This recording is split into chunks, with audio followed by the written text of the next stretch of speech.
I'll do a little bit of banter first, Irene, to let everyone know. And it's the 7th today, isn't it? Yeah, 7th. 7th. Right, hello everyone. Well, I'll just wait Lucky for... number 7. I'll wait for the viewing figures to start coming in. We're going live for one of many interviews. This one is very, very harrowing childhood tale. But there is a very, very strong message behind this. So I'll just let the people come in. I'm with Irene. We're in Nottingham. And we'll just let the figures go up. I let it usually go up, Irene, to about 200. And then Irene is a campaigner now and helps survivors of childhood abuse. And we'll give a big shout out. I'm going to go and just wait there. I'm going to go and get this bit of paperwork, Irene. Oh, yes. Right, because I think this is important. Very important, yeah. Right. And not to forget the 2 police cards as well. Yeah, you forgetting them, John? Come on. I'll get it all. I know. I'll get it all. We'll get it right. And there's a reason why I'm asking to get that as well, because it's very important for the memory and stuff. Right. Okie dokie. So. And why people do things. We've got 10 more people come in the room. Right. Oh, we're there. Right. Right. Now, thank you everyone for tuning in. I'm with Irene. Now, Irene, we're going to go through the timeline of your life, your childhood. And Irene is comfortable talking about her childhood. It, again, like most interviews, will come with a trigger warning. We're going to go into some very, very sort of awful, dark and sort of sadistic experiences. But the reason for this is Irene's approached me because she wants to help and wants to call out. And for people that have been through similar, hopefully not as bad, but there is a way out of this. Yep, and it's mainly not just for survivors, but this is mainly for social services and the academics to listen carefully. I think it's important. Irene's got a group. It will come in back to front, but it's called My Roundabout. It's a trauma support group. Okay, so we can Google that, and it is Nottingham based, and also there is a book out, which Irene... Domestic abuse one as well. Yeah, but this one is just about historic abuse, isn't it?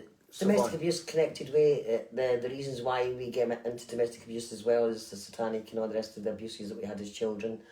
And it's a progress, hence why it's called My Roundabout. We keep going on that roundabout until we get the help we need.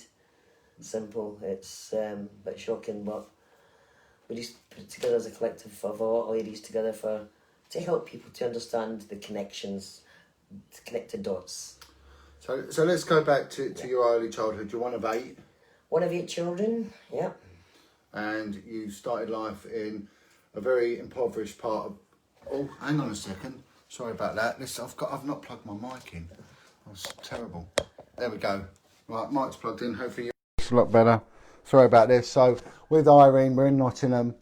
You would have picked that up, but I just didn't have the mic properly plugged in.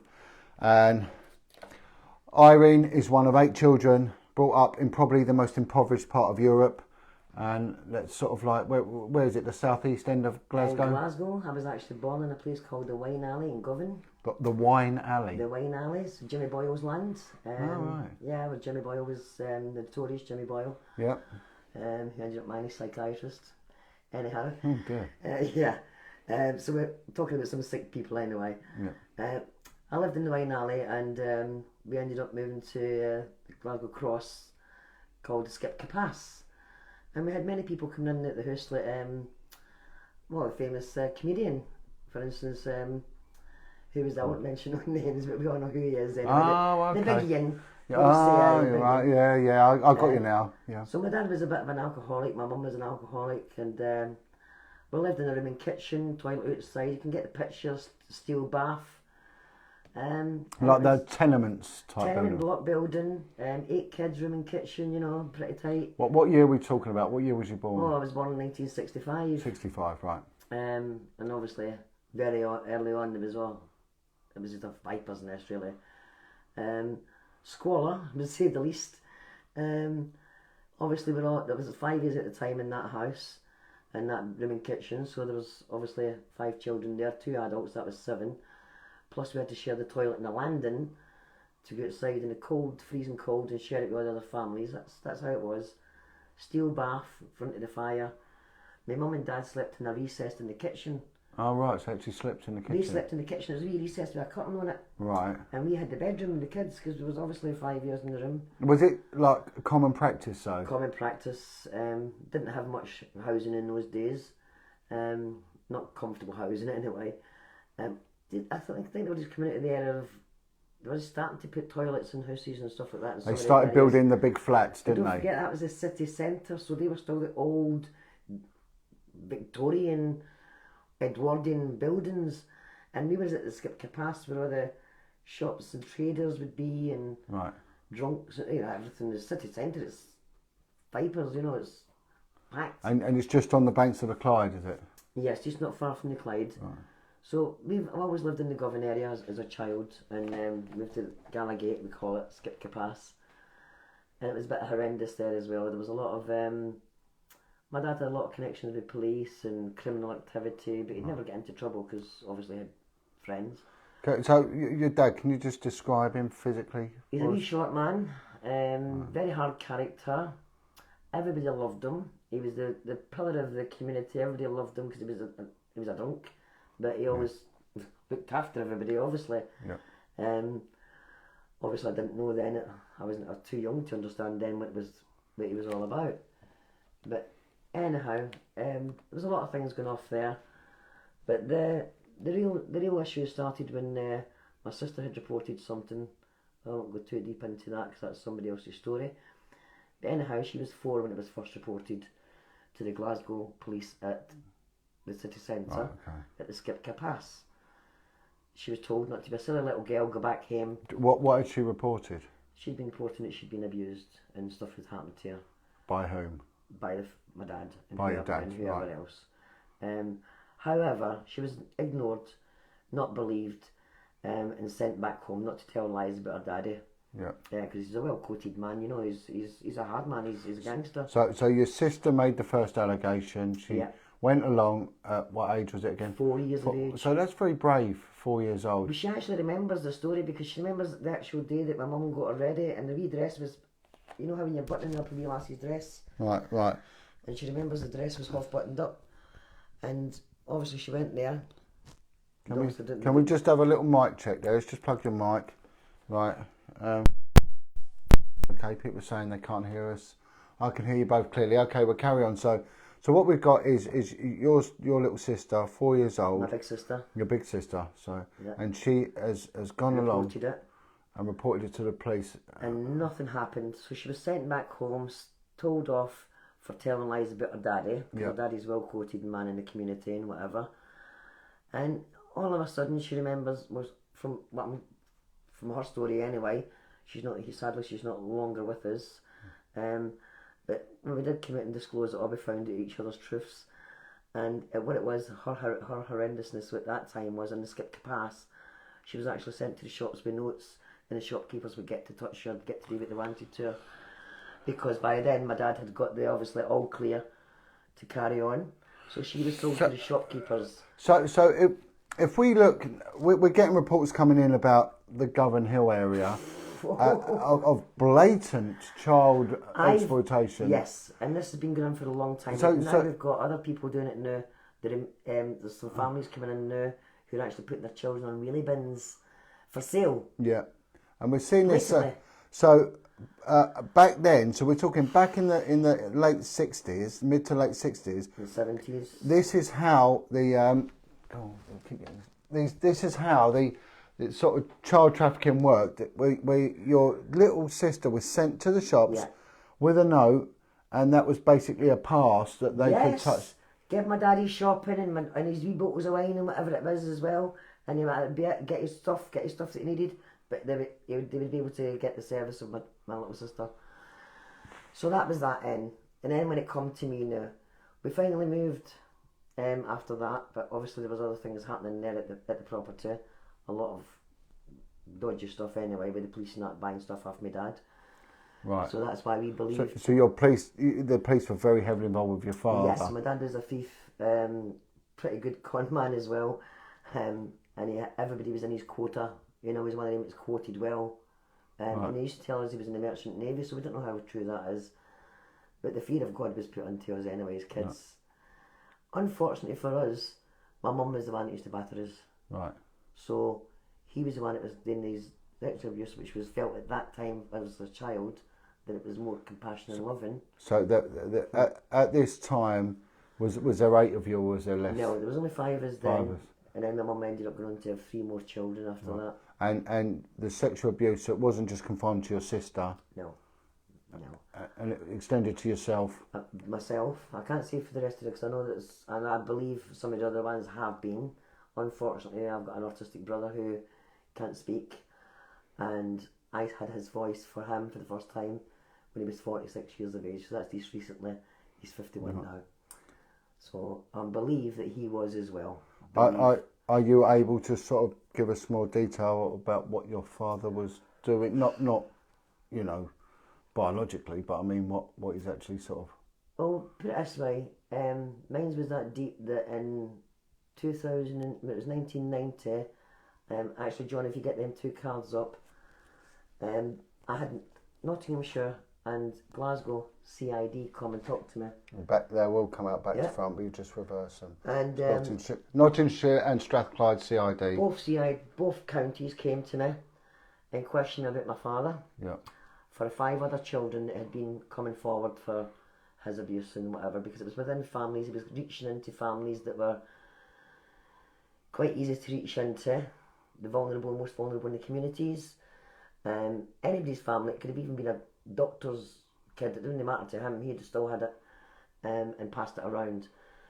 So these Nottinghamshire, I spoke to them and I told them the whole truth, and this was in the 90s. As a result of that, unfortunately for me, I had to go for a DNA test on my oldest child. Right.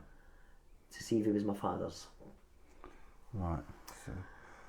So nothing was done about it. Again, John, this is what gets me mad, because that was just in the 90s when I reported it. I'd actually wrote to Maggie Thatcher in the 80s. Yeah, well.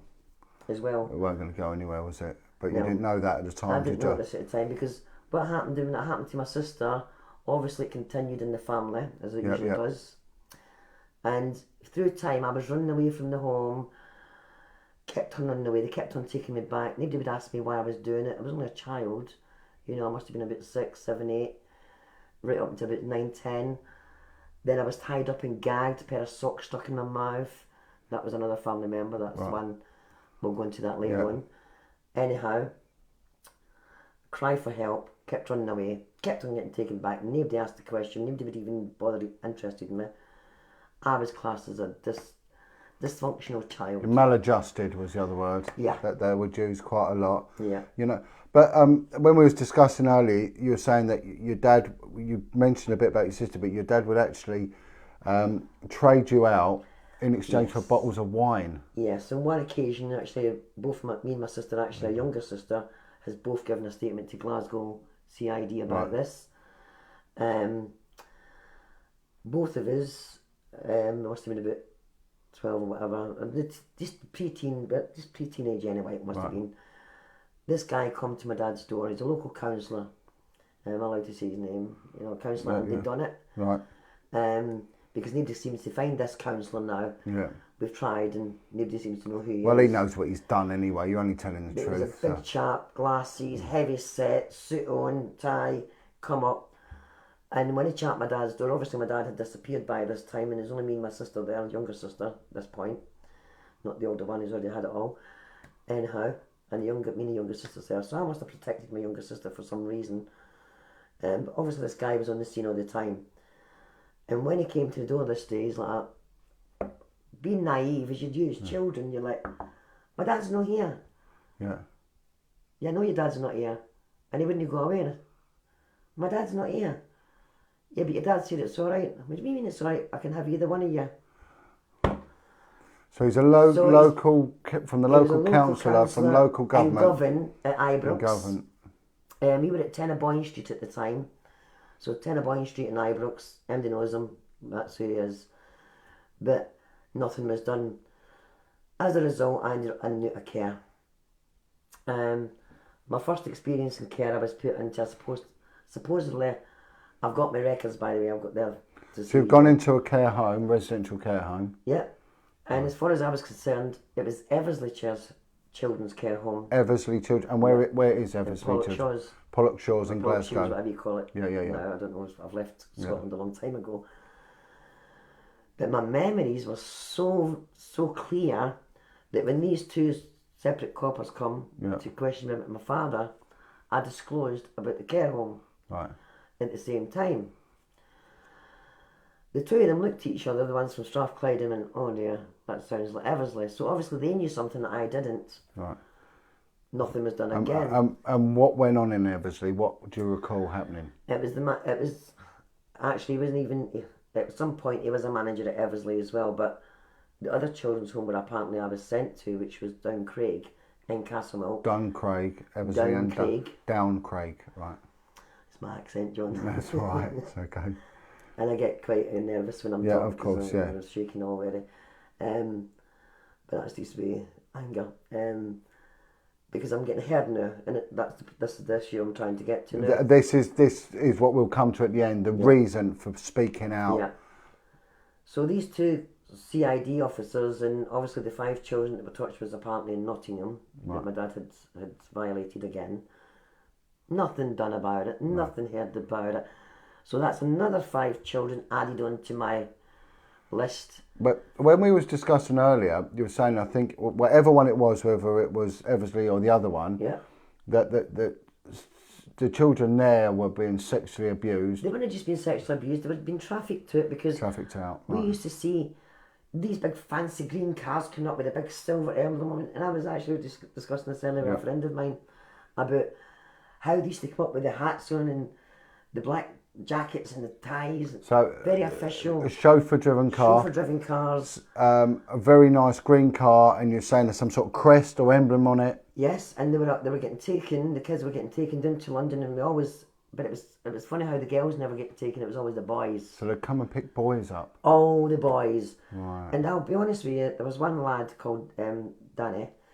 He actually went at 12 years old and never came back. Right. And we was just told that he'd found a better life in London, you know? I think I found a better life in the afterlife, I think. Yeah, but we didn't know back then about the other things that was going on in London. It's only since I've got older I've realised that all this was happening, which I'm not shocked about at all. So we can give a call out to any children that was in Eversley. Daniel, who was 12. What was the other care home called? It was Down Craig. Down Craig or Eversley. Right. Anyone that was in there circa 1970s, please get in touch. There is an Edinburgh inquiry going on at the moment for anybody who wants to get in touch with them. It's the Edinburgh Independent Inquiry into the children's homes. It also goes as far as Australia. Because you really remember, back in those days, a lot of kids were shipped out to Australia. Yeah. And ironically, the guy who ran the 2 care homes, apparently was a manager at the care home at Eversley. Then he was the manager of the care home at Down Craig. Right. I've been told that I never actually lived at Eversley. I don't know how I remember Eversley. It's because that's where the incident happened to me. Unbeknown to me, this guy ends up marrying the woman who runs the Eversley Children's Home. Yeah, I mean, we see this even now on a local level with fostering agencies and adoption. He married the woman who ran the care home. So what we're looking at, Irene, is things haven't changed. No. Even now, they've just become smaller. There was in a bigger scale in them days. Yeah. Because they had bigger care homes. So we recap on your life so far. You've gone about your father. We haven't gone on too much of it, but he is a man of psychopathy. Oh, he ripped people apart with blood stripping out their legs, and he'd be that convincing with his friends that he'd done it to the men that he used to bring to the house, that they would believe him. Yeah. You know, they'd been stitched up in hospital and everything, and there was an incident also where he would hold gang rapes in the flat. Yes, there was one incident in Tennaboyne Street actually, and if people who remember it, and I'm going to mention a name, Albert Brun and the Bruns, if you're governed. Okay? Right. I'm going to see how it is. Right. They were running about with shotguns, they were slash kids' faces back in those days, babies in the prams. So that's how lethal some of these people were. They were razor gangs, as they call them. Yeah, but these were worse than that. Absolutely worse than that. They brought a girl up to my dad's house. We was only kids at the time, he had to look through the keyholes, and as you do, giggle. Yeah. Stupidness, you know. Yeah. But this girl was getting raped. And it wasn't just that she was getting raped. They even brought the old man who was innocent from upstairs and trying to throw this old man. go on, like You're intimidating okay. them. The old guy was petrified. He didn't want to touch this lassie. Yeah. And do you know when they finished with her? I'm not being funny, I'm not being horrible. No, you just say it. Just say See it. how it is. They were using sauce bottle, a red tomato ketchup, and they rammed the lassie with the bottle. You know, that's how sick these people were. How old do you think the girl was? She was obviously older than us. Yeah. To be quite honest, I don't know if she was a working girl. So whoever that Right. girl was, please come forward. You know, I was there as a witness. So if you've ever So mentioned she it, survived it. She got she out survived it. There were 6 men in that room with her, including my father, and including one of the Bruins. Okay, you know who you are. The rest of the guys, I wouldn't know who you are, but obviously local people, big men. there. But he never ever got arrested. Your father. Never arrested. And he was trading you for, you said, bottles of wine, cheap as that. El Dorado sherry. Anything he can get his hands on.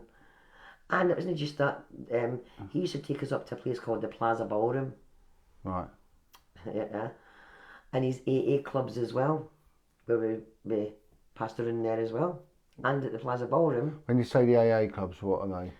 Alcoholics Anonymous clubs. Alcohol. Oh right. Of Where your course. local counsellors and all that Yeah. people would be talking and giving talks and stuff. And they passed you around there as well. Well, to be quite honest, you could actually tell we wasn't the only ones. Right.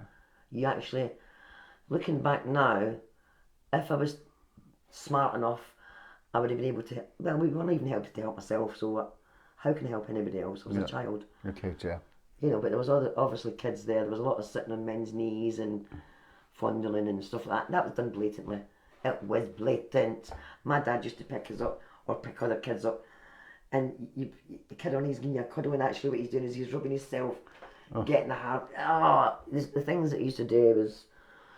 I mean, we hear it from quite a few. We've heard of Salvation Army places, British Legion clubs, Yeah. army bases, police buildings. We've heard of it all, you know. And what upsets me is it's still going on in the same places to this day, you know. Yeah. Like we were saying about Govan Hill. Yeah. You know, it seems to be that nothing is done about it. Absolutely nothing. And that's why we're here doing this. But I mean, what we look at is how it affects your life, Irene. You know? It not just affected my life, but I've got to think about all the other children that was around me as friends.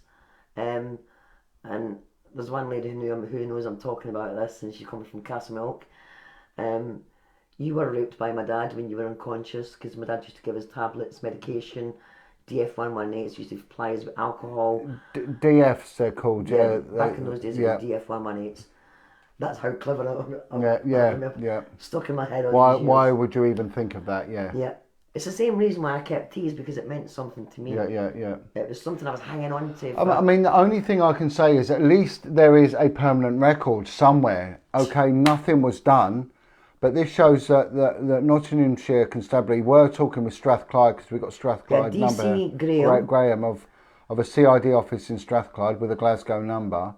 And then we had DS Hayden and DC Nibs. Apparently DC Nibs is some big chief nurse somewhere. At Colton CID. So they were looking into a case in St Anne's for 5 children. And where is your father now? He's passed away in 2012. Are you happy to name him? His name is George Stanulus Healy. George Healy. Yeah. And anybody knows him, they'll say, no, I know George. George is a lovely wee man. George is the best man. He used to come and watch my kids, yeah. You know why now. Yeah. Yeah. You know. So. And he was very intimidating as well. So once he got into you and he knew that you were fearful of him, you stood no chance. But also, I suppose, once he's now, people are using his children, then he's got them as well, isn't he? You know. Yeah. He was the master, because he would turn and say to people, oh, I've got 8 kids of my own, and yeah. you would trust the man, you know. Yeah, living in poverty so and brought them up well. But what buy his way into you as well if you had to. But what's happened in your life is that you know, it's affected everyone to a deep level, isn't it? Very much so, because actually I'm gonna go somewhere now where I shouldn't really go, but I'm gonna go there because growing up and knowing, and then having getting pregnant at 16 and not knowing if it's your father's or not, you know, it's a bit scary, but you don't tell anybody. I had to live with that damage, and my wee boy had to live with that damage. Of course, I was going to say, what about your son? Yeah. Now, my son, innocently, it's not his fault, and it's not my fault, and I know that now, but I didn't know that then, so we'll get back to that. hence why social services are still involved. This is a very important point. Now, I cried out for help a few times. I even wrote to Maggie Thatcher in the 80s, trying to scream out about the help for the care home kids, yeah? I wanted to disclose what was happening to the boys, mostly not about me. It wasn't really about me I wrote to her about. It was about what was happening in the care homes in Glasgow. Unfortunately for me, I'd ended up going to Dr. Guthries, but unfortunately I still had to get sent back to the family and again. Anyhow, I got pregnant at 16, and well, I was pregnant, must have been before 16 because I had him when I was 16. Right. So let's get that right. I was pregnant by I was 17. Yeah. So you was coming home from the care home, and you was just coming home to sexual abuse again. Yeah. But this other care home didn't know anything about it because I loved that care home that much. I didn't want to. Yeah, you said about the first one there was a lot of sexual abuse. So in Glasgow was horrendous in the care homes. But the minute I went to a place called Dr. Guthrie's, because of my behaviour apparently it was... Dr. Guthrie's was a religious care home. Dr. Guthrie's was a girls' school in Edinburgh. Right. So there was Dr. Guthrie's girls and there was Dr. Guthrie's boys. I think I liked it there more because I was secure. It was a turnkey job, you had to be locked in. Right, okay, secure unit. Right. Secure unit. But you had your education there.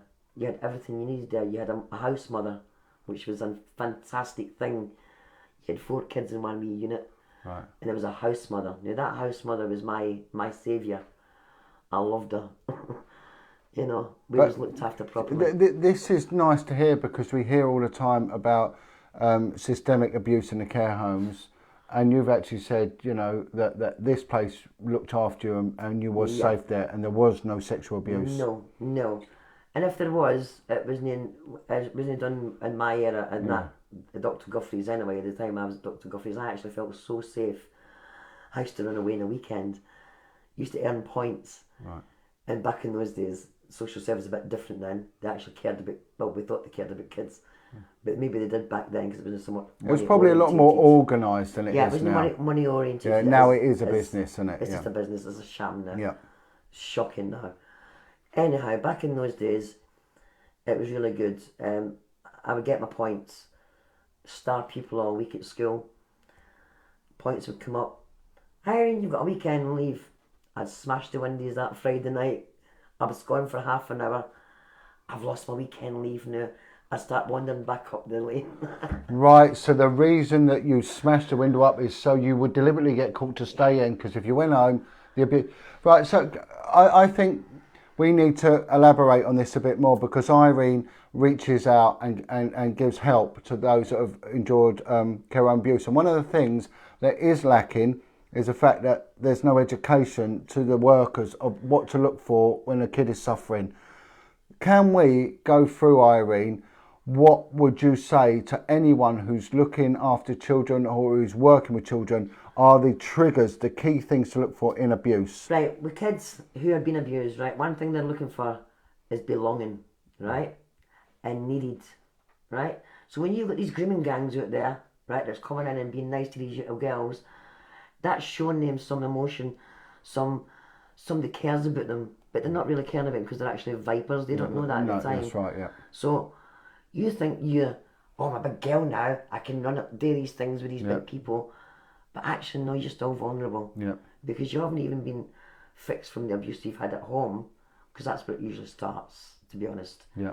It starts at home. I think we need to stress that, and most of the abuse is in the home. 90%, I would say, of child sexual abuse starts in the home. Yeah. Now, it's not mum and dad, it's mum and boyfriend. Yeah. Or foster mum and dad or whatever. Foster care is the horrendous at the moment for it. Yeah.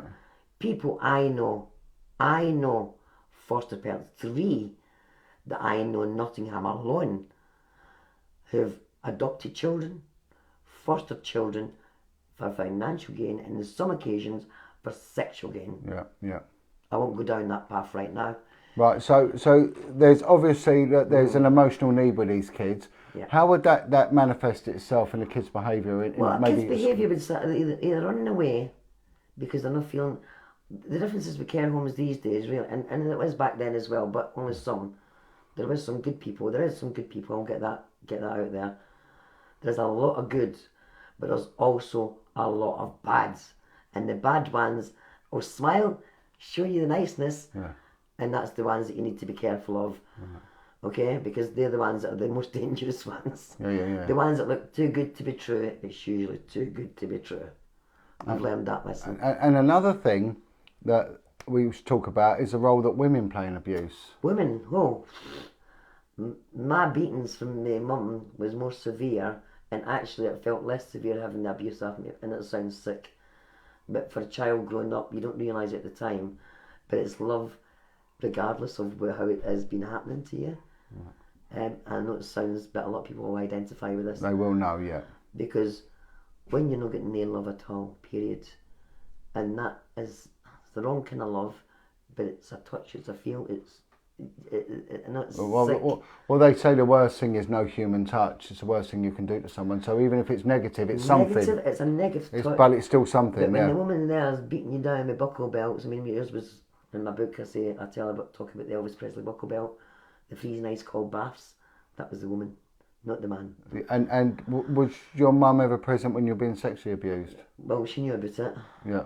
So whether she knew about it, because I think one of the things I found that she was jealous of, obviously, attention that we were getting. I've heard this a few times. The mother has become jealous of the younger girls. Yeah, and I've always believed. I grew up believing that. It's very odd, isn't it? I grew up believing it because unfortunately I was born on my mum's birthday. Got the same name as her. Right. So that was new. And I always got told the only thing I think, you couldn't really run and hide in that little flat of yours, could you? No. You know? No. I got told by my mum that the reason why she hated me so much was because I was born on the same day as her birthday, and they both of them were pissed at the time down at the Wine Alley. Appropriate name, the Wine Alley. I think your mum had a lot of hatred anyway. I don't think she needed much of an excuse. No, she didn't. And back in those days, there was nowhere for you really to escape to. I mean, we did go to up north somewhere, at one time when we escaped it, we still ended up going back to it. And actually, I'm going to tell you why my dad left. If I can get to that point. Yeah, go. The point that my dad left, my older sister, was 16 years of age. Don't smoke, don't drink. She's done all the London marathons, everything. She was brought up in a convent school. Right. So, a bit of discipline there. Yeah. She was educated. None of us none of us can read and write. Out of 8 of us, she's the only one that could read, write, masters, honours. And it's the other thing we see is the literacy rates are very low in the abuse background. We don't get time to educate because we're too screwed up inside. We can't concentrate, we can't think. We used to go stinking a piss to school, unkempt. And the reason you stank a piss was because there was bedwetting, I presume. Yeah, a lot of bedwetting, a lot of behaviours, malnourishment, whatever. Just pure neglect, to be honest. But it wouldn't look like that for all the kids. There was 2 of us that was segregated out for that, particularly. But my sister, she was the one that saved the rest of the kids, I think, as well. At 16, she's sitting on the window ledge one day. My dad's in with his alcoholic pals, as usual, the people that comes in. And we were all getting older by this time. Yeah. And my sister, she was the breadwinner. At 16, she went to work in Ian Skelly's car wash from the age of 12. Bought my mum's first phone, gave us our first Timex watch. Oh. My big sister, man, she ended up becoming a social worker. Oh, anyhow, this was her, 16 years of age, sitting on the window ledge, beautiful summer's day, all the kids come in from school. My sister just stands up one day with a fork in her hand. She was eating a dinner. And space in a house with 8 kids. She's eating a dinner. She just stood up one day and she just looked at my dad and she just ran towards him. Started stabbing him with this fork. Oh, I shouldn't laugh, but... My mum freaked out. Grabbed ours, Maxine just there, you bastard, stabbing him. And I was like, because obviously we didn't figure it out at the time, John, we didn't know. Yeah, know what was going on, yeah. Well, it was normalised in you anyway, so she's... That was the only time my dad got kicked out of the house properly. Right. He was never allowed back in after that. Maxine gave her, I shouldn't say her name, but I did, I'll say it now anyway. She actually gave my mum an ultimatum. Him or I'm walking. But by that time, Maxine was a breadwinner. Yeah, she was earning money. Right. There you go. Well, and Maxine had got a pair of balls, Yeah. And this stood up to him. And this is what it takes. First time somebody stood up to him, stabbing him out the forks. And as a result of that, the abuse stopped. Oh, no. Oh. No, it didn't. Because me and my mum's relationship was that bad. Yeah. Obviously I had to go in somewhere and stay. Yeah. Me and her kicked it. Whoever had to go and stay with my dad. Oh, so you went back with your dad, right? Well, it was only like a Dawson place. Right, okay. At 16 I was actually homeless. And of course you had the sleeping on the pregnancy and all that. And I actually slept outside Govan Police Station, slashing my wrists and trying to get attention. Can we talk about self-harm? Yeah. Because this really is an indicator that something drastically is going on. Yeah. I actually sat outside Govan Police Station. It must have just been before my 16th birthday anyway. And I sat there doing this. And if we look, and you've got cut marks all up your arm. It looks like superficial now because obviously it's such a long time ago. But these are things that we do as young children because I suppose it's a release, it's a cry for help. But even in the care home, there was a lot of girls in there that was slashing themselves worse than me. I mean, there was one girl in particular who used to sit there, Jesus loves me, this and and she slashed all over. Oh. So to me, it was normal, and it was just a release. And I used to think, well, if they get a release from it, so will I. I tried it. What was the feeling when you were doing it? Did you feel no pain? No pain. No pain. No pain at all. Well, that's quite interesting, isn't it? No pain. And I think that's where the satanic side comes into it. Yeah, I was going to say the DID stuff. You know, I mean, we haven't really gone into that, but it's sometimes for some people it becomes an enjoyment. Yeah. And sadly that is so true, because that's less painful than the actual stuff that you're going through. Yeah. And that sounds sad, but it's true. Like I say, you don't feel no pain with that. With the other pains that you feel, like I was saying to you earlier, John, about the psychological scrubbing, not being able to have a normal sex life, everybody else, because these bulking, and it's not, it's not like you're being sick. Yeah. It's a reflux. It's a pull in, isn't it?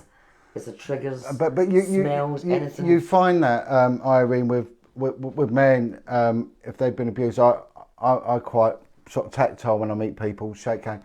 With the men, they'll pull back, and the women pull their stomachs in. You get that, like you said. Tension. Yeah, you get that boom straight away.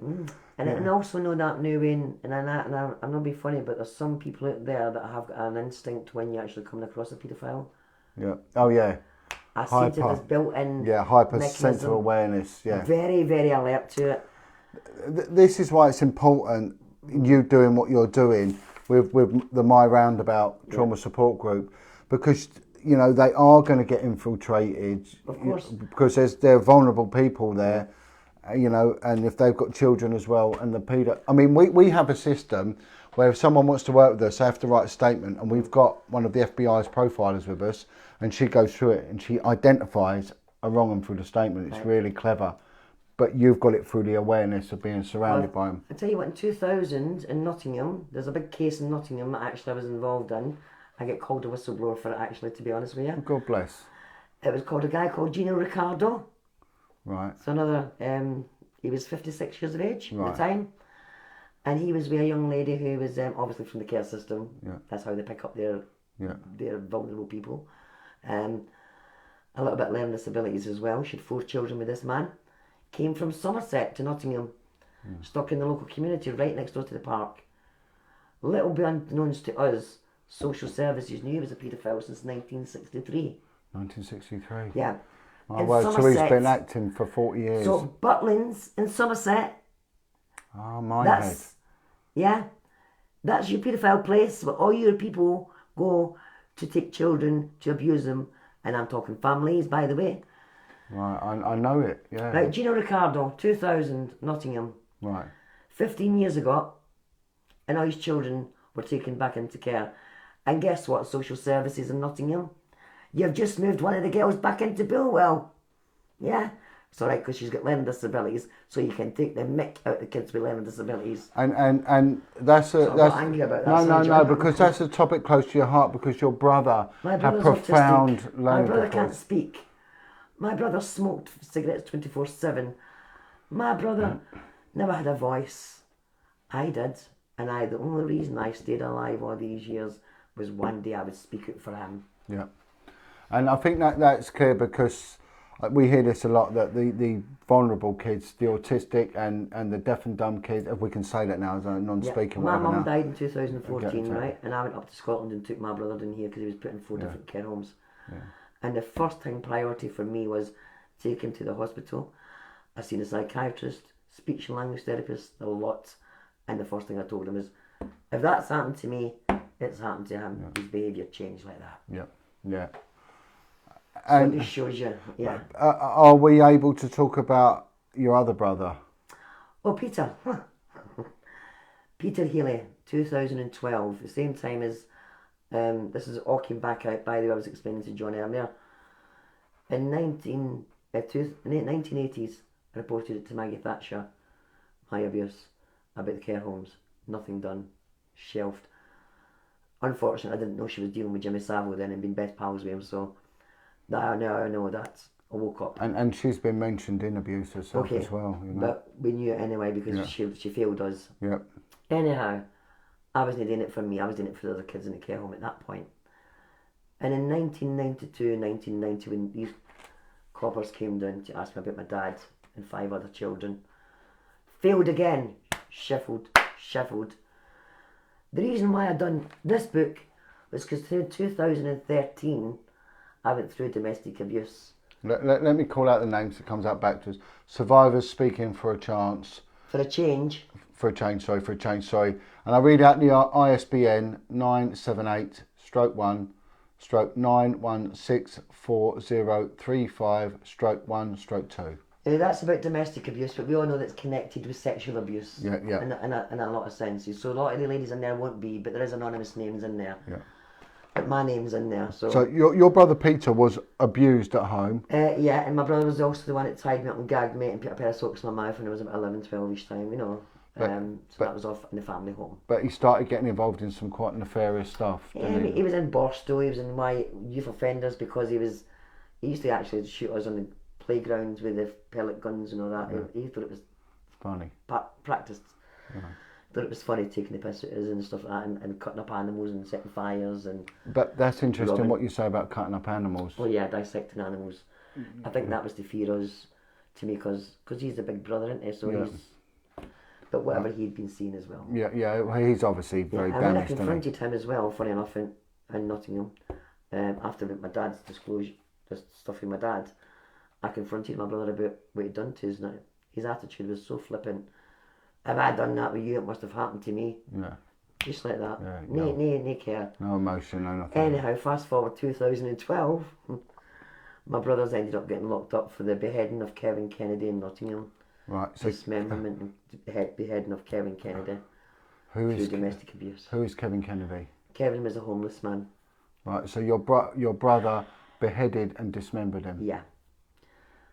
And he's got 21 years because I've never found the head and the arms.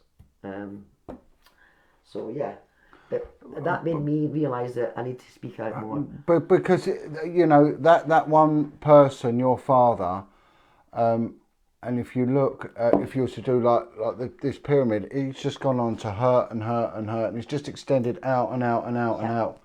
And it's intergenerational, isn't it? I mean, until something is done, until you say no more.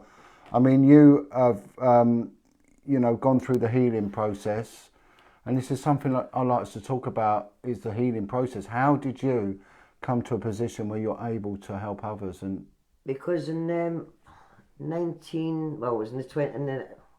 it wasn't. What it was, it's made me even stronger now, is because my own 2 lads, like I said, go back to when I had my son James. Yeah. I thought he was my father. Yeah. Obviously, that relationship between me and my son was a bit damaged. But the thing was, social services failed us again. Instead of helping me and getting to the root of the issues, why I couldn't bond with this child, why I was hating looking at this child, these things are important, okay? They shouldn't have just turned and said, oh, well, give me the kids and you can go away and do what you want. No. Don't do that with a young person. What they should have done is, they should have gave me somebody to help me to understand how to be a mother. I never had the tools. I was brought up in that crap. Yeah, I think that's very important, isn't it? So, if I've not got the tools, how can I be a good parent? Yeah. And I cried for help. Yeah. Instead of them helping me, we'll take your 2 kids into temporary foster care and let you get on with it. I was stupid, I was naive, I was vulnerable. They didn't give me no help. Not taking my kids weren't going to help me. So that left a path of destruction for my 2 boys. Yeah. I'm going to get to that in a minute. Yeah, okay. So in 1992, fast forward to this, when these came down, I had to go through a DNA test to see if he was my dad's. Unfortunately, I still don't know, but my sister did tell me, because she lived in Glasgow at the time, she got the results, apparently. Does it matter now, though? It doesn't matter now, but I feel sorry for my son because he's the one that's damaged now. Yeah. Inevitably, 2 lads damaged. Now, the thing is, through all that, I had to learn to love, to nurture. I mean, I was always a passionate, loving person, but having the tools was really hard to understand. If you've not had it, you need to learn it. Yeah. You don't get a handbook, and it's not easy, and it's a lot of hard work. But unfortunately for me, I had social service involved with my 2 boys, James and Johnny.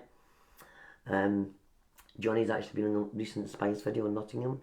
Yeah. Can we? Because Spice, we're talking about the drug that they have now, one of these legal highs, and someone's videoed him for fun, and he's having a fit or something on Spice. Yeah, on the street, and my 2 boys actually ended up in the Beechwood care home in Nottingham. Right. Unfortunately, but that's again, I'll get to that about the why social services mess kids up, in a sense, because when my kids learned how the social services, they can do what they want there. This is another thing I want to say about social services. Yeah, of course. When you go into the care system, you're not cared for, you're just looked after, okay? They don't care for you really, not even in some foster parents are good, but they're very few and far between because of the cash involved. A lot of kids get neglected because the real issues get covered up, because I know one parent at the moment, he'll give some their kid, a foster kid, she's 70-odd a lady and her husband's 80-odd or whatever, both ill health, still fostering, but she handed a kid 25 quid the other day.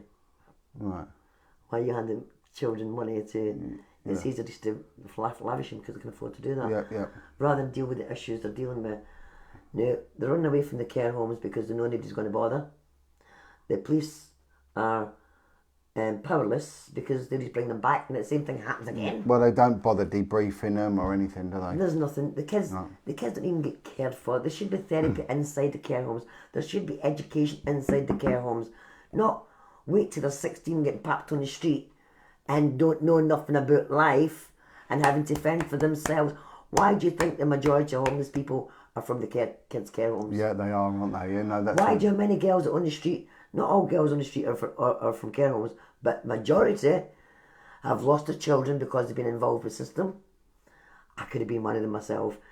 I've had 2 kids damaged, but you know my other 2 kids never had any involvement with social services. My sons went to university, business management. So because there is this stark contrast, isn't there? Because your first 2 children end up in the system, with social services, and then they had involvement with the police. Yep. Criminal activity, history repeating itself. And so you've got one video, and I don't want to go on about because it's your son, but for fun, someone has filmed this poor boy high on drugs, bashing around on the street, sparked out, and it's one of these. And to imagine if that was your son and you was watching it, but then Irene's got 2 older boys from another relationship. When you had these children in a period of time when you started to heal. Yeah. But the younger 2 are perfect. Not involvement, not one involvement. And social services. There's a picture on the wall. The lad's gone to university and got. And my daughter's 22 now. She's having her first child, and she works hard, got her own house, everything. So this is a testimony that when you are right in yourself, then you are a strong position to protect. You can protect, but you can't protect if you've not got the right tools. Yeah. And if you've not got the right input, social services ain't got time to write up notes later on. And this gets me angry about foster and adoption at the moment. You can be anybody, and I can talk to you, I can come in and call you for 10 weeks. Of course, yeah. A half an hour visit each time. Yeah. How can you tell me I'm a good foster? I've been in the house, because you know yourself, John, social workers, they'll say to you, we've got 20 visits, and then you can adopt. 20 visits. And the other thing, if we was to look at police records, your father never had any police involvement. Nope. Yet he was the most wretched, No. vile He got individual more in govern. protected. Yeah. So it's no gauge on who someone is. No. I mean, the best thing really is to make sure that parents know how to parent properly, and they do their best to keep the children with the mother. Keep the children in the family if they can, because it's going to happen. Sexual abuse happens in the family most of the time. And also, you know, we got to say to men, stop walking out on your kids. Stop this baby father culture. What is that all about? There is nothing manly about being a baby father to millions and millions of kids. No. It's wrong. You're weakening. Because what you're doing is you're leaving all these kids with You their are, fathers. yeah. You're leaving them wide open Yeah. for every other predator to come in. Amen. Yeah. You of know? course. Yeah. It's alright saying, oh yeah, I've got 9 kids here and Yeah, there, yeah, but yeah. what are them 9 kids? How many has been abused right now, darling? Yeah. You know? I know. And the care homes are full of single kids from single parents. And they are. And again, I was a single parent, you know, and by a cat's whisker, I keep my kids out of the care system, and you know they're grateful and I'm grateful. But there's others that haven't been so fortunate, you know. No, I've just been to Wakefield Council. Shall I mention Wakefield Council here? I hope you're listening, Wakefield. Claire Lloyd, thanks for taking baby Angel.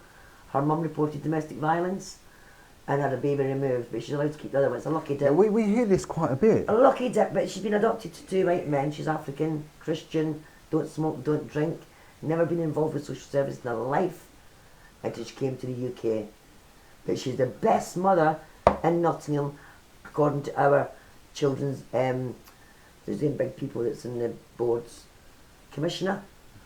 And the children's commissioner in Nottingham said she's the best mother. She can actually teach some of our kids good mothering skills.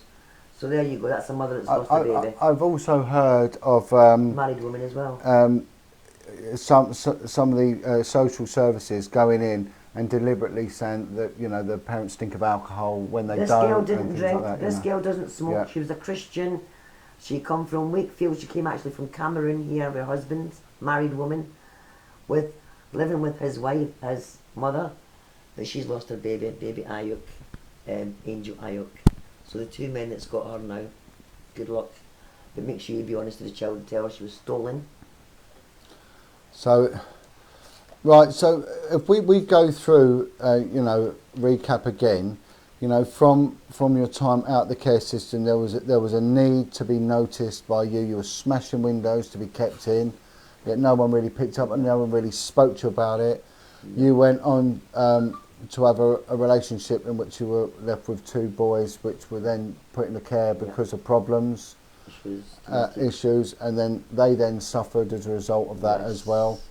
You go on about one of your brothers with special needs, and he got a lot of abuse but couldn't speak out. Can't speak out. Again, and then we look at the other side, how this can affect people in such a negative way to the extremities that your other brother went on to would regularly mutilate animals, very sadistic, and beheaded a man. Yeah. You know, so we can see, you know, and your father and your mother, both of them created it. You so know, it's when they did the programmes about making of a murderer and all that. Yeah. yes, the mother son. Yeah. And the influences. So there you go. That's. I know it's sad to say because they've passed away now, but at the end of the day, I've got my peace now, unfortunately. But that's how it goes. And that was when my healing started, John. As soon as these events happened in 2012, I'd actually went through another sexual assault and the relationship breakdown after 17 years of trusting somebody. Again, I was in a perfect relationship, never one argument until 17 years later, and it was all slashed back in my face. And the attitude was, after I got violated, the man says to me, "You should be grateful, at least it's not your dad." So that mentally sent me Joe bananas. And believe it or not, I wrote on a piece of paper, "No, I've had enough abuse of my father," and stuck it on a piece of a wall outside my old man's workplace. I got charged and had to pay £2,000 to my abuser. Unbelievable. So there you go. And thank you, Nottinghamshire Police. I'm actually working as a service user volunteer now with them to educate them. And I think this is what's needed, you know. They educate these people. Yeah. I've just done an academic up. A 50-year-old gent, can't mention him because he's a private man. An academic from the university, up during lockdown, just after lockdown was over, get me right, to disclose to me about it happened to him, and he felt stupid because he was an academic. And I says, Yeah. no. No. That happens to anybody. All people, yeah, of course. And Yeah. don't feel stupid for coming to talk it. And he couldn't understand why, that the same as me, the CBT therapy and everything didn't work. Yeah. He felt better talking to me and being able to feel free and not feel judged or looked down at or any of these things, because I got it to understand how he was feeling about the dysfunctions and all the rest of it that we have. There's all these traits that come along with. What was the main thing, do you think, that stopped you really getting better early on? Involvement with social services. Right. Because they've only got a tick box, and I hear this again and again and again. Everywhere you go, you have to tick box, tick box. And funny enough, that was the academic said to me, "You're on a trauma group called My Roundabout." I said, "Well, I was sick of that roundabout, Baston roundabout." Yeah. So I thought, pretty appropriate name, My Roundabout, because it is a roundabout. You just keep going on and you keep until you falling break off. the circle, you know. So that's system cycle. And again, that's the problem. A lot of historic and satanic abuse is systemic from previous generations, and it keeps carrying on until it becomes normal. What would you say to people that are on the edge of whether they should speak out? Speak out, because you're actually going to save another child. This is what I have to say.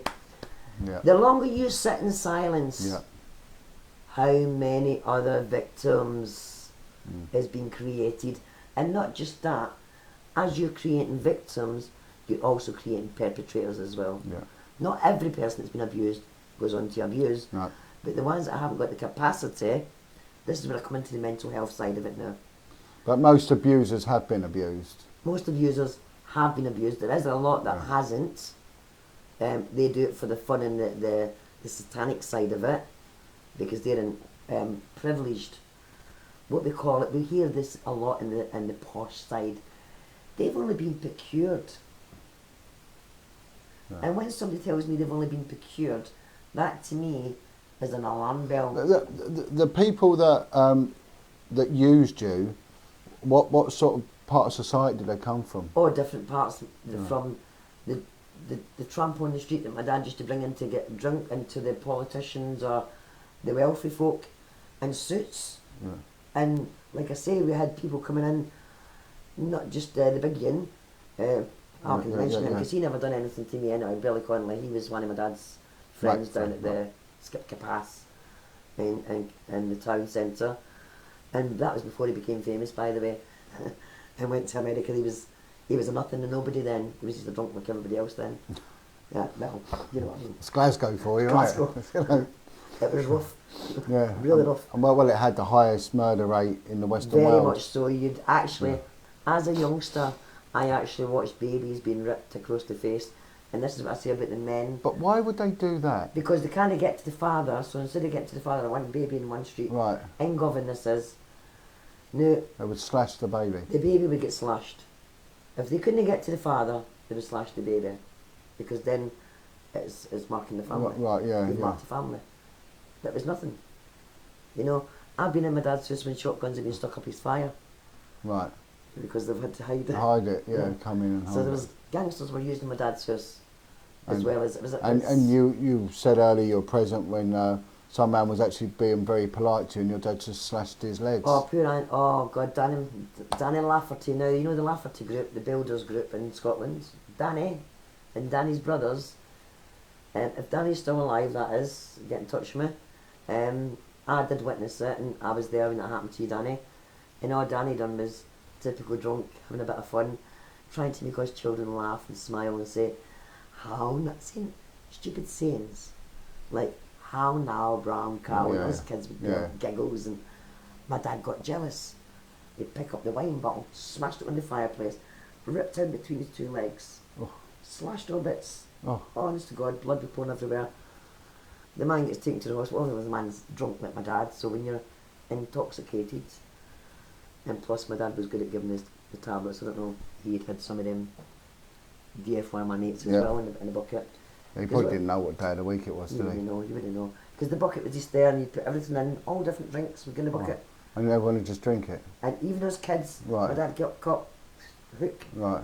And that was even when my mum was around as well back in the day. You come in from school and you'd all sit in a wee bit, get a drink. It was straight away? Kids were yeah. So we always brought up with that, so it was normal. But you're in a position now that you can recognise trauma, Yeah. you can recognise abuse, you have a good radar for paedophilia, and you're in a position now to speak out. And I will go along with everything Irene says, because I had a lady come along to me today, and she wouldn't give me her name, and she said, I want to speak out about satanic abuse. I said, well, do an interview. She said, no, I'm not doing that. She said, well, what else does your group do? I said, but we give people a platform. Speak out. It's time in society now that the ones that should be frightened are the abusers, you know, not the abused people. We shouldn't, you know, as a group, be frightened of any of the wrong ones. You know, they should be frightened of us. Well, this is why it's important that I've done this for John today, because I've actually been supporting people going to courts and stuff like that. Yeah. Because even though John can't do all that, John can signpost people to Yeah. other organisations, other people. I'm not a organisation, by the way. It's self-help. I don't do no big boxes. I know that is important. It is self-help. That's self-help. You have to. We help ourselves. Yeah. We help each other, because that is the key to all of this. Yeah.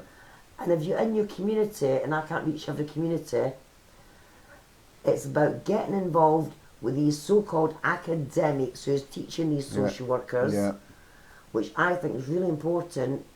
Get in there, teach these social workers, teach these academics about the impacts. And the police training colleges should have survivors speaking in them. They should. Well, I won't go there. No. I was at a cadet's place not long ago before lockdown, and one of the attitudes from one of the young men outside when he was having a fag, and this is a guy that's been a cadet, was telling about how many girls he had and how a nasty person he was. And the first thing I said to him was, you shouldn't be going into that job. No. And I actually went to the cadet officer afterwards and said, we shouldn't have this guy here, because he's a danger. You could tell he was a predator. Yeah. Well, he was even after the young girls that was outside. And what you're seeing in the police, there's a lot that get done for rape. There's a lot of coppers now getting caught out for child pornography. I mean, during lockdown, there was 8.8 million views, people, for child pornography. Who are these 8.8 million British men? Yeah? Sitting behind their computers in high jobs. If you think about it, 8.8, we've got 60 million people. 8.8 million views in the UK. Yeah, I mean, half of them are going to be women, so, and then you're going to get a demographics of young and old. So that's quite a large percentage, isn't it? And during lockdown, there's been a lot of school teachers being picked up, okay? As well as a ex-school teacher from private boys' school who'd been a school teacher for 50 years. It was okay because he only raped his 13-year-old neighbour years ago. It's on one of the hunters teams. We've got over 90 hunters teams in the UK. I've got that is shocking. I've got a lot of respect for what they do. I think it's... I've got 100% respect for them, but there's some of them that need to be draw the necks in. Whine it on in a little bit, don't they? It's getting a bit overzealous. A bit overzealous sometimes, but I respect you to the max, guys, because you're doing a sterling job in protecting children, better than our CPS can. I'm not going to say the police, because the police only have the powers to intervene and take statements. That's all their job is. It's up to the CPS and the courts to prosecute. To prosecute. Yeah, you're right. Now, I have started working with the CPS because I'm a community organiser. I'm also a mental health champion, and that allows me to go in and work with CPS, NHS and PCC, the Police Crime Commissioners, for sexual safety and violence. I'm going to give you all a shock now. Last year I went to an England sexual safety event for the UK, and believe it or not, there was 2 children under the age of 3 that had contracted chlamydia and gonorrhea. Now also, we had 2 perpetrators over the holidays, well, say holidays, lockdown, because I say it as a holiday, because to me it's all a scam anyway. It's rubbish, isn't it? I'm not a sheep and I won't be following nobody. No, and I won't be stuck in no pen to keep getting fattened up and fed up and slaughtered. No masks in there. So, anyhow, I've gone off tangent. You was going on about there was a couple of little kids got chlamydia and gonorrhea. Right, so the children I'm worried about is the ones that's catching infections and catching AIDS through these perpetrators. Yeah, and that's right. And again, the HIV and chlamydia, life-threatening diseases, syphilis, life-threatening. Talking about that. But also, where are these doctors? We don't get any of these doctors coming forward. But if we go back to the care homes, the other thing is that with the raping and the sodomising of children in the care homes, the clinic and those care homes. Yeah, there would have been matrons there. Why are none of them coming forward? No, because the kids don't even get checked. Yeah. They don't even get taken to the clinics to be checked. So half of these kids leaving care homes, and no disrespect to children, because I was there, I was getting lineups as well because I didn't know any better. Yeah. You understand what I'm talking about? Yeah. Whoever knows what I'm talking about. Yeah. Anyhow, these kids are not getting checked actually down there and their natural health, sexually. Social workers don't care about taking them to go and get condoms. Well, they obviously don't want them checked because it's going to... I mean, if you get checked, that highlights something. It highlights a problem. This is what happened when I highlighted 50 kids that were involved in sex trafficking, and they went mad. And I said, well, you knew about them. They said, yeah, but we've got to do care plans now. Hard work. Hard work, yeah. Hard work. And that's it. And they think, well, in a couple of years, they're adults. It's not our problem.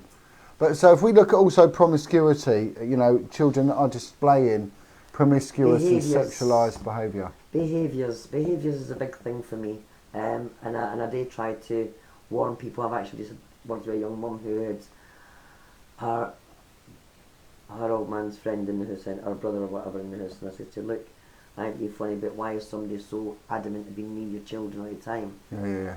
So that's another thing, when somebody's too close to your children, like the one in Scotland, you know who I'm talking about, Ian. Anyhow, hi Ian, we're watching you anyway. When a man starts to come into your life and he wants to start taking your child out to go and buy a first bra when he's not the father, and take her to swimming, but nobody else, want to adopt her but none of the other kids, ask yourself why. Yeah, that should be an alarm bell. Just look at what's his name, who married his adopted daughter. Woody Allen. Woody Allen. How did he get away with that? How did Woody Allen get away with it? Yeah. Social services in Scotland, listen to me. Yeah. My name's Irene. Right. So there's obviously a reference to someone who's very active in grooming. I can't go into detail, Ian.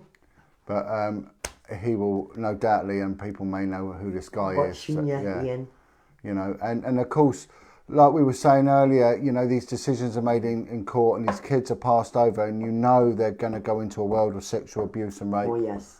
And I think anyone who isn't familiar with the Samantha Baldwin case, please. Oh, Sammy, aye. Sam Baldwin, we can't disclose too much. She tried to tell about her boys, but her boys have been handed to the abuser, so I'm sorry, but Samantha, so please keep fighting, girl. Keep fighting. Everyone is behind you, Sam. And totally get it, love. Yeah. And totally. Never ever give. And that's the other thing. Never give up. I was sent back. How many times? I didn't. How many times I told them, or tried to tell them. It was my behaviours. Maybe my mouth wasn't big enough back then as a child, like you boys. But they'll grow up, and they will come out and tell you. They will come out, and that's all we pray for. That I always say to people that come to me now that's lost their kids to the care system, listen, them kids will come back to you one day. We all have to grow up. Let's hope they reach that age, because a lot of my friends haven't reached that age. A lot of my friends committed suicide in the care system. And this is something that doesn't get mentioned as well, the alcoholism, the suicide. The amount of deaths of children in the care system, once you've been given up for adoption or fostering, you don't get to know. Yeah. You don't get to know. My son, James, who's the one who was meant to be my father's, the one who had the problems with the DNA test, he's lost 2 children to the care system. Both have been put up for adoption because history repeating itself. Exactly, and we have to sometimes accept that it's not always the system, it's our behaviour that causes it. I know it's very difficult, it's hard, and there are a lot of victims there, but the circle needs to be broken, and it is difficult. It is a hard one. It is messed up, and it's horrible to point a finger, but we're not doing that, are we? No, because I'll tell you how bad social services are. And my son was in in a Scottish care home at the time, my James, while I was going through the Right. DNA testing.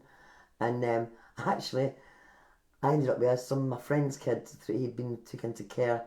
And all I'd done was just phoned up out of a courtesy. Yeah. My friend was an alcoholic, not even a friend, it was an acquaintance at work. And she'd phoned me crying 2 days before Christmas. I lost my little boy. Social services came and gave me him while my son was on home leave. Right. Without any questions asked. Yeah, yeah.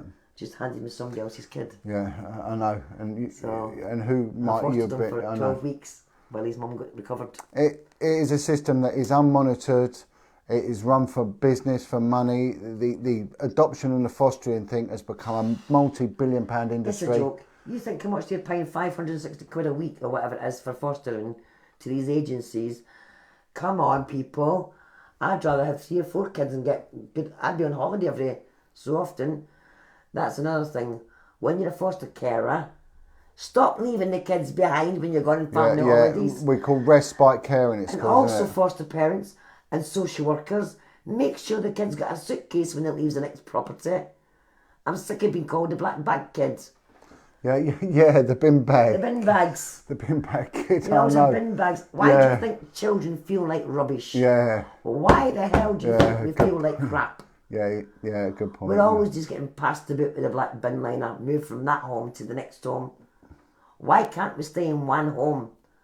If you're taking children and putting them into care, you better make sure they don't move and move and move. You might as well keep them with the mother. Send in house mothers. Yeah. People like So myself. you would do it, wouldn't you? Yeah. Monitor it. I and- do it in my community Yeah, for in free. your community. Yeah. For free. Yeah. I've stopped 2 children going into care over here. I mean, and how many? Your home's very similar to mine. You know, I mean, I live in a very similar area to yourself, like a 1970 council area. It's a council area. This is the highest. How many in kids have Bilwell. been in and out of this house? Let me tell you something. Bilwell and Nottingham is the highest number of paedophiles in Nottingham. It's a very been a long time, you know. But how many kids have you looked after? Lots and lots. You know. And I get people sending their 12-year-old boys to my door as well. Yeah. Can you look after him? He's out of control. Yeah.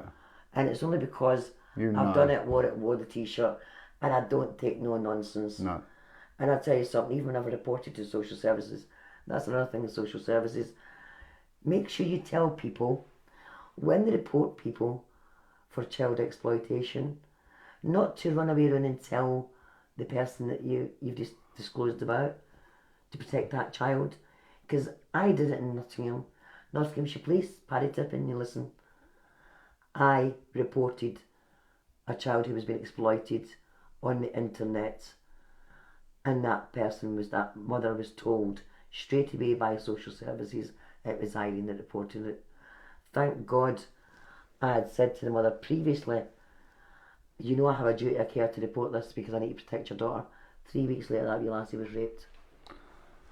I mean, we're just seeing it failing constantly, and it's about time they started using a lot of common sense, a lot of hard love as well, you know, and really start dealing with the issues, you know, stop dealing with the after effects, deal with the issues, deal with the trauma.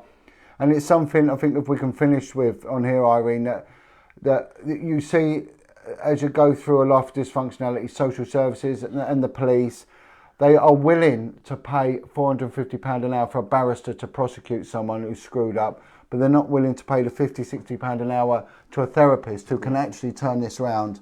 But this is up to the survivors to start taking ownership as well. Stop complaining, get in there, work within, even if it's a volunteer, go and talk to them, make meetings within your own communities. I go to CPS and I bring up certain things about the child and stuff.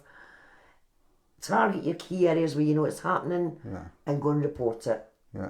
And don't give up. Even if you stand there with banners to highlight it, you have to. Yeah, because protect the children. To do nothing means the children get hurt. Yeah. You know, and like I say, I'm not here to placate the adults, I'm here to stop children getting hurt, and that's why I'm doing it. And please, social services, listen, stop taking kids into care unnecessarily. You know, put something inside your home if it's just a bit dysfunctional, instead of making the children suffer more.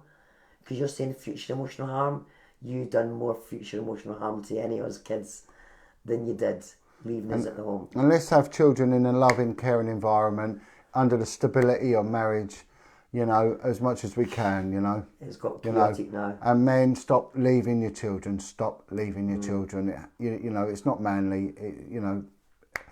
Look, I want to say thank you so much, Irene. Oh, thank you. I'm just glad that I can help somebody. Irene made you sandwiches. Thank you so much. God bless. Oh, God bless you. Thank you. But I just want to help somebody else. That's the main thing. That's right. That's the key point. And we'll be putting details of Irene up. And God bless all. Yeah. Thank you.